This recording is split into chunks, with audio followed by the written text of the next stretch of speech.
Hello दोस्तों, आज मैं आपको जो कहानी सुनाने जा रही हूँ, ये कहानी है जादुई लहंगों की खेती की। तो चलिए दोस्तों, देखते हैं आज की ये कहानी। महाराष्ट्र के एक छोटे से गांव में उषा नाम की एक महिला रहती थी। उषा की दो बेटियां थीं, आयमा और नाजी। उषा के पति योगी की 1 साल पहले सड़क दुर्घटना में मौत हो गई थी। पति की मृत्यु के बाद उषा पूरी तरीके से टूट जाती है, क्योंकि अब परिवार चलाने वाला कोई नहीं रहा। उषा के ऊपर ही दोनों बच्चों की जिम्मेदारी आ जाती है। उषा बहुत ही गरीब थी। वो किसी तरह दूसरों के घरों में काम करके दोनों बच्चियों का पेट पाल रही थी। काम करके जब शाम को उषा घर आती है, तब देखो ना माँ, नाजी को क्या हो गया है? सुबह से ही बहुत रो रही है। नाजी बेटा, क्या हुआ तुम्हें? माँ, मेरे कानों में बहुत दर्द हो रहा है, बहुत दुख रहा है माँ। उषा के पास इतने पैसे भी नहीं थे कि वो उसे डॉक्टर के पास ले जाती। नाज़ी दर्द से रोई जा रही थी। अगले दिन किसी ने उषा को बताया कि गेंदे के फूल के रस को कान में डालने से कान का दर्द खत्म हो जाता है। उषा जंगल से गेंदे का फूल ढूंढ कर लाती है और नाज़ी के कानों में डाल देती है। उससे नाज़ी को थोड़ा आराम मिलता है। आयमा, अब तुम नाज़ी का ध्यान रखो, मैं काम पर जा रही हूँ, मुझे देर हो रही है। तभी नाज़ी फिर से रोने लगती है। माँ, मुझे छोड़कर मत जाओ माँ, आज मेरे पास ही रहो ना माँ। नहीं बेटा, मुझे जाने दो, मैं जल्दी आ जाऊंगी। आते हुए मैं तुम्हारे लिए जलेबी लेकर आऊंगी, तब तक दीदी के साथ खेलो। उषा किसी तरह नाज़ी को मनाकर हवेली पर पहुँचती है। क्यों रे उषा, ये कोई टाइम है तेरे आने का? आजकल तो रोज ही लेट आ रही है, लगता है तेरे काम करने का मन नहीं है। नहीं नहीं मालकिन, ऐसा मत कहिए, वो मेरी बेटी की तबीयत खराब थी, इसलिए देर हो गई, माफ कर दो मालकिन। अच्छे से जानती हूँ तुझ जैसी औरतों को, काम मांगते टाइम तो बड़ी बड़ी बातें करती हो और काम मिलते ही बहाने बनाने चालू कर देती हो। चलो अब जल्दी से पूरी हवेली की सफाई कर दो। उषा अपने कामों में लग जाती है। उषा जीने पर झाड़ू लगा रही होती है, तभी उसका पैर फिसल जाता है और वो गिर जाती है। उषा के पैरों में मोच आ जाती है। हाय राम, मेरा पैर! उषा के पैरों में बहुत ही तेज दर्द हो रहा था। वो अपने पैरों को पकड़कर वहीं पर बैठ जाती है। तभी उधर से मालकिन आ जाती है। लगता है तुझे मेरी बात समझ नहीं आ रही। तुझे मैंने झाड़ू लगाने को बोला तो तू यहाँ पर बैठकर आराम फरमा रही है। चल निकल जा यहाँ से, तुझ जैसी नौकरानी हमें नहीं चाहिए। चल जल्दी निकल। मालकिन, ऐसा मत करो मालकिन, मैं कहाँ जाऊंगी? मेरे 2 छोटे छोटे बच्चे हैं मालकिन, उन पर तरस खाओ, मुझे काम से मत निकालो मालकिन। मैंने तेरे इन सब चीजों का ठेका नहीं ले रखा है, अब जा यहाँ से, किसी और के पास जाकर रो। उषा बहुत ही दुखी मन से रोते हुए घर आ जाती है। तभी नाज़ी बोलती है, माँ, मेरी जलेबी कहाँ है माँ? आपको पता है, मुझे सुबह से बहुत भूख लगी थी। दीदी से मैंने खाना मांगा तो दीदी ने मुझे खाना नहीं दिया। मुझे बहुत भूख लगी है माँ। माँ, घर में बिल्कुल भी राशन नहीं था। नाज़ी सुबह से ही खाने की जिद कर रही थी। अब आप जल्दी से राशन ला दो, मैं कुछ खाने को बना दूंगी। इस सुनकर उषा अपनी दोनों बेटियों को पकड़कर जोर जोर से रोने लगती है। मुझे माफ कर दो बच्चों, मैं तुम दोनों के लिए कुछ नहीं कर पा रही हूँ। मालकिन ने मुझे काम से भी निकाल दिया, अब मैं तुम दोनों के लिए खाना कहाँ से लाऊंगी? तभी आयमा की नजर अपनी माँ के पैरों की तरफ जाती है। माँ, ये आपके पैरों में चोट कैसे लगी? कितना खून निकल रहा है। रुको, मैं जंगल से पत्ते तोड़कर लाती हूँ दवाई के लिए, और उधर जंगल से ही कुछ फल भी तोड़कर ले आऊंगी, आज वही खाकर सो जाएंगे। आयमा जंगल में दवाई और फलों की तलाश में काफी दूर तक चली जाती है, लेकिन आयमा को जंगल में एक भी फल नहीं मिलता। तभी आयमा की नजर एक घायल हिरन पर जाती है। ओह प्यारे हिरन, तुम्हारे पैरों में तो बहुत सारे कांटे चुभ गए हैं। रुको, मैं तुम्हारे कांटों को निकालने में मदद करती हूँ। आयमा हिरन के पैर से सारे कांटे निकाल देती है। कांटे निकाल देने के बाद हिरन बिल्कुल ठीक हो जाता है। तुमने मेरी मदद की प्यारी लड़की, इसके बदले में मैं तुम्हें जादुई लहंगे का बीज देती हूँ। जादुई लहंगों का बीज? हाँ, जादुई लहंगों का बीज। इस बीज को अपने खेतों में लगा देना, इससे तुम्हें बहुत सुंदर सुंदर लहंगे मिलेंगे। जिसे बेचकर तुम अपनी जरूरत की सारी चीजें खरीद सकती हो। आयमा हिरन का धन्यवाद कर जादुई बीज को लेकर खुशी खुशी अपने घर आ जाती है। घर आकर आयमा अपनी माँ को सारी बातें बताती है और फिर दोनों माँ बेटी मिलकर उस बीज को अपने खेतों में बो देते हैं। सुबह होते ही पूरा खेत रंग बिरंगे लहंगों से भर जाता है। उषा और आयमा सभी लहंगों को तोड़कर बाजार में ले जाकर बेचने लगती हैं। लहंगे इतने सुंदर होते हैं कि देखते ही देखते उनके सारे लहंगे बिक जाते हैं। माँ, आज तो बहुत अच्छी कमाई हो गई। पूरे 10,000 रुपए के लहंगे बिके हैं आज। इतने पैसे तो मैंने आज तक नहीं देखे थे। तुम सही कह रही हो आयमा। ईश्वर की कृपा से अब हमारी सारी परेशानी दूर हो गई। उन पैसों से उन लोगों ने घर का सारा सामान, राशन, कपड़े, जूते सब कुछ खरीदा। अब उन्हें किसी भी चीज की कोई परेशानी नहीं थी। उनके लहंगों की बिक्री भी बहुत जोरों शोरों से हो रही थी। इन लोगों की इतनी जल्दी तरक्की देखकर पड़ोस में रहने वाली सीमा उनसे जलने लगती है। आखिर ये भिखारी लोग इतना अच्छा माल लाते कहाँ से हैं? जब से इन लोगों ने लहंगा बेचना स्टार्ट किया है, तब से तो मेरा धंधा ही चौपट हो गया। इन लोगों का कुछ तो करना पड़ेगा। इतना सोचकर सीमा उन लोगों पर नजर रखने लगती है। सुबह सुबह जब उषा और आयमा खेत से लहंगा तोड़ रही होती है, तब सीमा उसे देख लेती है। अच्छा, तो ये माजरा है। ये सब इस जादुई लहंगे की खेत की मदद से हो रहा है। मैं इस खेत को ही जलाकर राख कर दूंगी। ना रहेगा बांस, ना बजेगी बांसुरी। फिर देखते हैं कैसे ये लोग लहंगा बेचते हैं। सीमा एक रात मौका देखकर लहंगे के खेतों में पहुंचकर एक मशाल लेकर खेतों में फेंक देती है। अब आएगा मजा।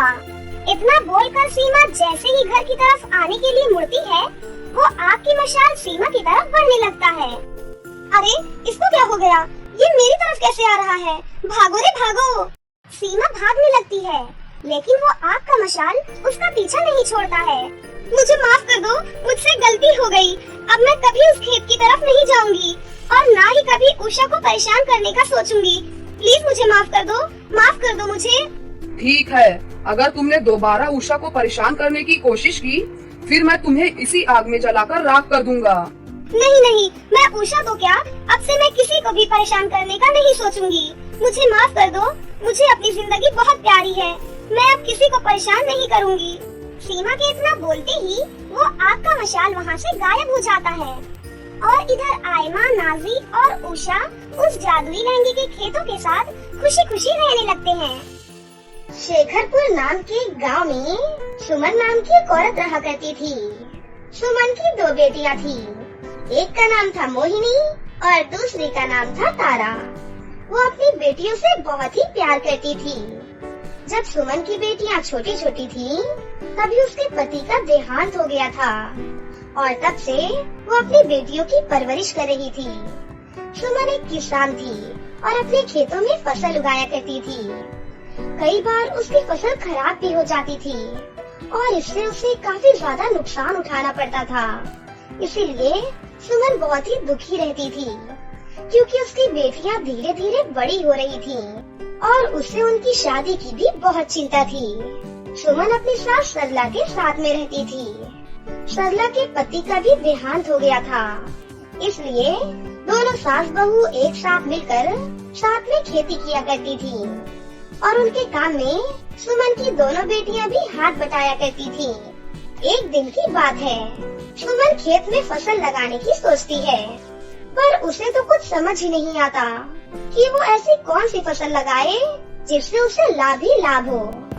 तभी सुमन अपनी सास सरला के पास जाकर उनसे कहती है, माँ जी, इस बार खेत में ऐसी कौन सी फसल करें जिससे हमें बहुत ज्यादा फसल और मुनाफा भी हो और हमें उससे बहुत ज्यादा पैसे भी मिले।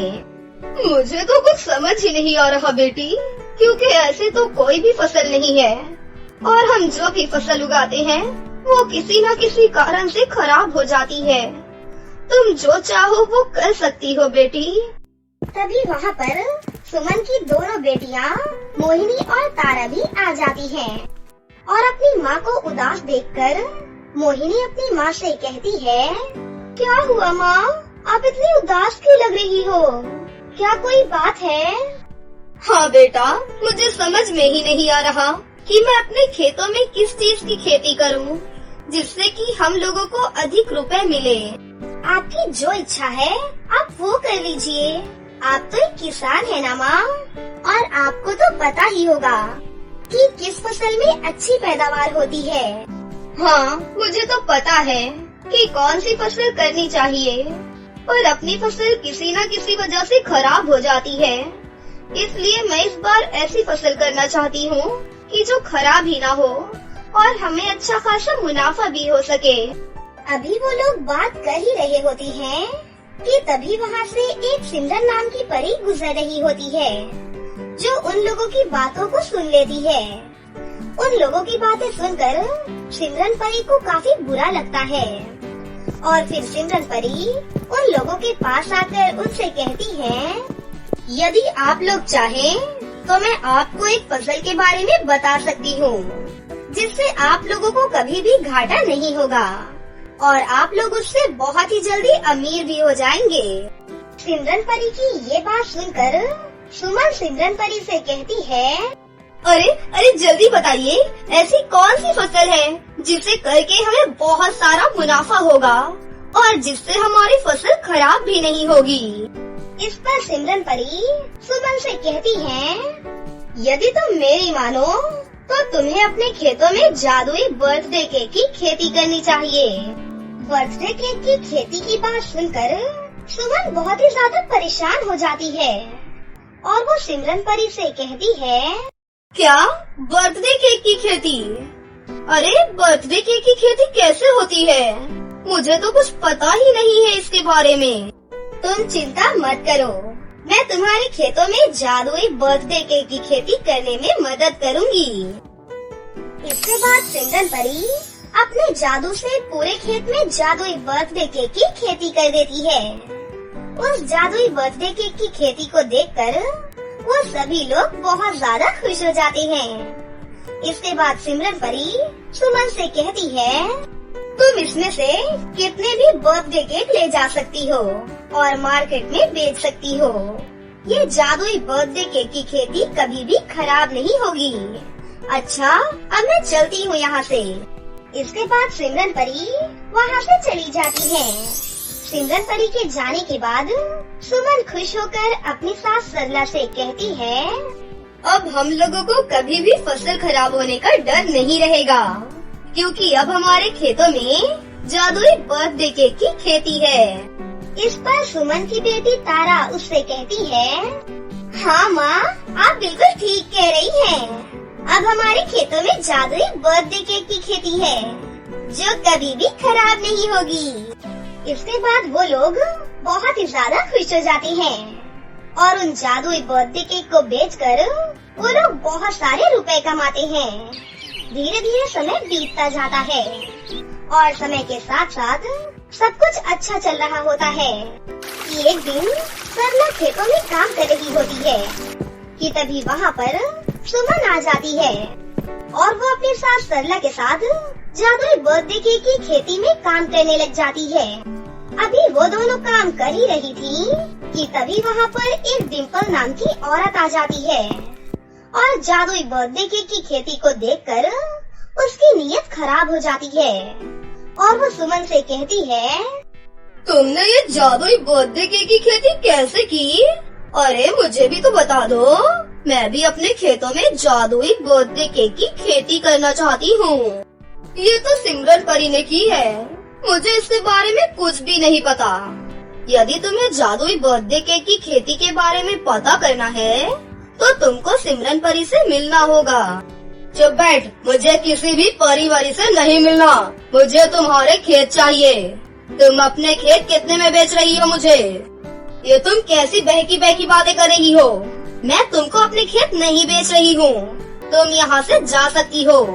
नहीं, मैं तुम्हारे खेत लेकर ही जाऊंगी, क्योंकि मुझे तुम्हारे खेत बहुत पसंद आ गए हैं और मैं तुम्हारी जादुई बर्थडे केक की खेती भी लेना चाहती हूँ। मैंने तुमसे एक बार मना कर दिया है ना कि मैं अपने खेत को नहीं बेच रही हूँ, तो तुम्हें समझ में नहीं आता क्या? पर डिम्पल अकड़ कर रह जाती है, और डिम्पल सुमन के साथ झगड़ा करने लगती है, और वो सुमन को मारने के लिए जैसे ही आगे बढ़ती है कि तभी वहाँ पर सुमन की दोनों बेटियाँ आ जाती हैं और वो डिम्पल को रोक लेती हैं और वो लोग डिम्पल से कहती हैं, अगर तुम यहाँ से नहीं गई तो मैं अभी यहाँ पर सिमरन परी को बुलाकर अच्छी तरह से तुम्हें सबक सिखाऊंगी। नहीं जाऊंगी मैं यहाँ से। इन जादुई बर्थडे केक की खेती को लेकर ही जाऊंगी। मुझे तुम्हारे खेत बहुत ज्यादा पसंद आ गए हैं और मैं तुम्हारी माँ से कह रही हूँ कि वो मुझे अपने खेत दे दे, पर वो मान ही नहीं रही है। हमें अपने खेत नहीं बेचने हैं। जब माँ ने मना कर दिया है तो तुम जा सकती हो यहाँ से। पर वो औरत वहाँ से जाने का नाम ही नहीं लेती। तभी वहाँ पर सिमरन परी भी आ जाती है और उससे कहती है, तुम कौन हो और क्यों इन लोगों को परेशान कर रही हो? मुझे ये जादुई बर्थडे केक के खेत चाहिए। मैं भी पैसे वाली बनना चाहती हूँ और इसलिए मैं इन लोगों से ये खेत खरीद रही हूँ, पर ये लोग मुझे अपने खेत दे ही नहीं रहे हैं। इस पर सिमरन परी डिम्पल से कहती है, तुम एक लालची औरत हो और तुम्हें ये जादुई बर्थडे केक के खेत कभी भी नहीं मिलेंगे। ये कहते हुए सिमरन परी अपनी जादुई छड़ी से डिम्पल को एक बंदरिया के रूप में बदल देती है। ये देखकर वो सभी लोग हैरान हो जाते हैं। बंदरिया बनने के बाद डिम्पल सिमरन परी से माफी मांगने लगती है। काफी देर तक माफी मांगने के बाद सिमरन परी डिम्पल को फिर से एक इंसान के रूप में बदल देती है। इसके बाद डिम्पल वहाँ से चुपचाप भाग जाती है और डिम्पल के जाने के बाद सिमरन परी उन लोगों से कहती है, यदि तुम लोगों को कोई भी परेशान करे तो तुम लोग मुझे याद कर लेना, मैं तुरंत यहाँ पर आ जाऊंगी। इसके बाद सिमरन परी वहाँ से चली जाती है। सिमरन परी के जाने के बाद वो लोग फिर से हंसी खुशी से रहने लगते हैं और अब वो लोग धीरे धीरे अमीर भी होते जाते हैं, क्योंकि उनके खेतों में जादुई बर्थडे केक की खेती थी जो उन्हें धीरे धीरे अमीर बना रही थी। तो दोस्तों, कैसी लगी आपको हमारी ये कहानी?